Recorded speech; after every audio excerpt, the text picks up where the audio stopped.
Well, welcome back. My name is Jim Caseman.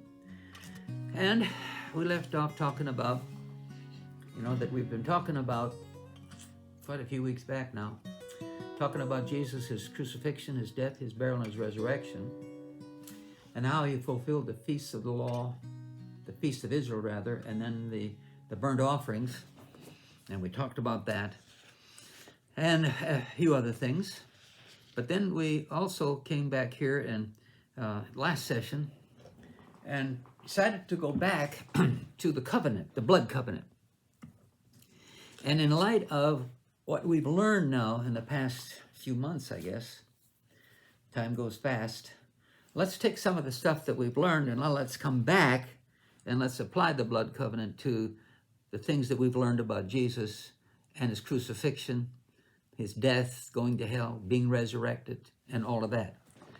And so then we were in Genesis 15 the last session and just briefly touched on that for those entire chapter. And so then we found out that God had to cut covenant with God the Son when he became the sinless man. Now, Abraham was not a sinless man, but Abraham was in covenant with God through God the Son, just like I have been redeemed with God through Jesus. I couldn't go to the cross. I had the nature of sin, but Jesus was sinless. So he stood in for me, just like God the Son stood in for Abram. That's about the easiest way to explain that. All right. So then we come to the blood covenant, and let's just look at some of the steps that the Hebrew men cut or participated in order to cut a blood covenant with one another. And of course, this is why Abram was very familiar with blood covenant.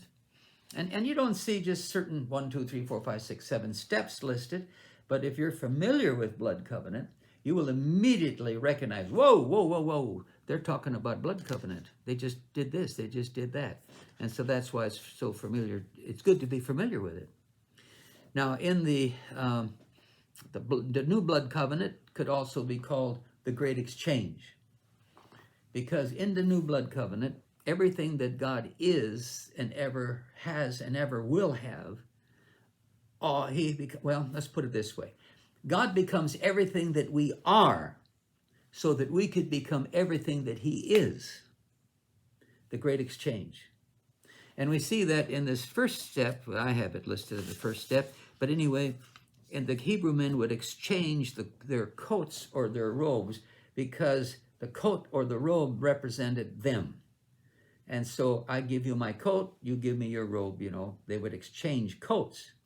And what they're saying is, I'm giving you all of myself, my total being, and my life. I'm pledging it to you.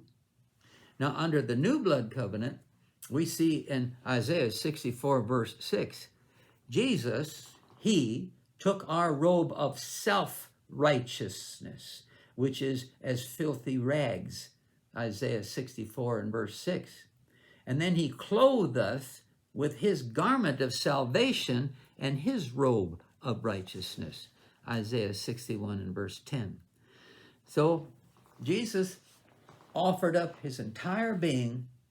He went to the cross voluntarily and gave up his life voluntarily, his whole life, everything for us. God did that. Jesus is God. And so God was on the cross giving up his whole life just for us so that we, in exchange, could receive his life. Wow.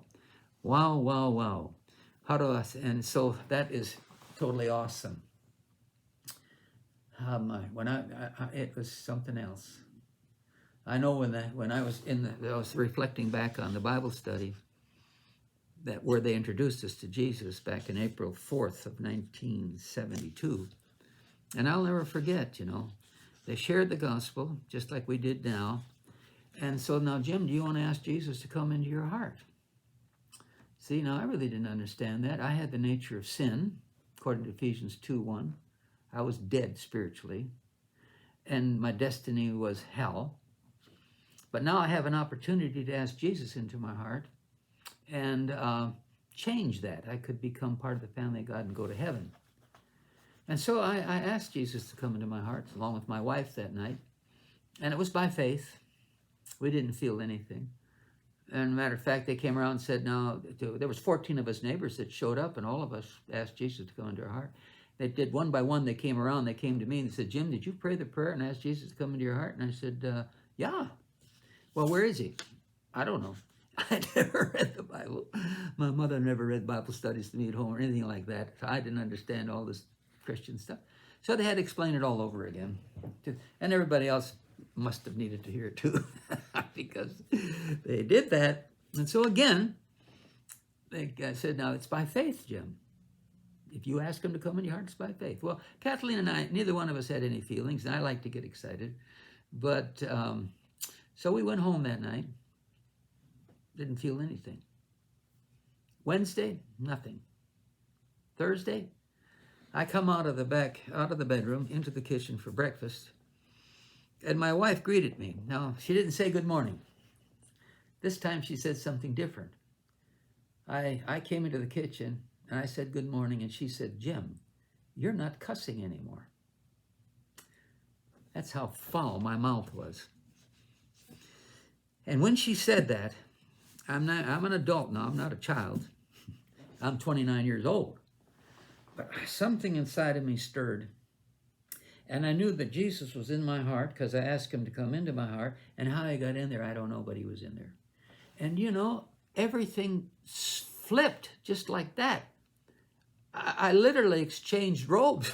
I mean, I no longer was dead spiritually. I realized I was alive spiritually. I'd taken on the nature of Jesus, life. I no longer was dead. I no longer had the nature of Satan. I had switched. He took my robe and I took his. And I'm not kidding you. From that moment forth, it was totally different for Kathleen and I. I mean, I come out of a life of drugs, alcohol, and everything that goes with it. But I'm telling you, it was like that day, Thursday morning, we started reading our Bibles, and it was like Jesus was talking to us. And I'm telling you, that's the way it's been. That's the way it's been since 1972. I pick up the Word of God, and I know it's Jesus talking to me.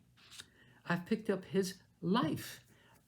And we began to experience miracles. We led more people to the Lord than you can shake a stick. I mean, everybody we ran into, it was just like we had something that we'd never had before, and everybody else is going to have it too. And that's the way it's been. And it's been a wild ride ever since then. The great exchange. Well, then, they also then exchanged belts. Now, that's not the belt that holds up your pants. That's the belt that holds all of their armor in place, whether it be a sword or a dagger or spear, whatever it might be. Spears that they would throw in those years and different things. I mean, the shields, they'd have shields, just like the Roman soldiers. They'd have the shields, and this would hold the shield in place. This belt would hold all of their armor in place. And so they exchanged belts.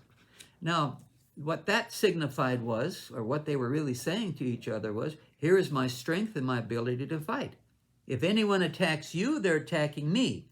Your battles are my battles and mine are yours. I will fight with you. I will help defend you and protect you. Well, in the new blood covenant, God has clothed me with his armor. Ephesians 6, verse 10 through 18. God's strength, his power, his ability are in me. 1 John 4:4. Greater is he that is in me than he that is in the world. God's inside of me. And then if you read Psalms chapter 91 and all 16 verses, my goodness. You talk about the great exchange. I had nothing to offer to God except myself. And then he, in exchange, gives me all that he has, all of his armor, so that I can be protected in every way. Oh, my goodness. So we're running pretty close to the end of this session, and we will definitely pick this up in the next session and just see what we have received in exchange for yielding ourselves to him and what we have received in exchange from him. So be blessed again in everything that you just set your hands to do, and we'll see you in the next session.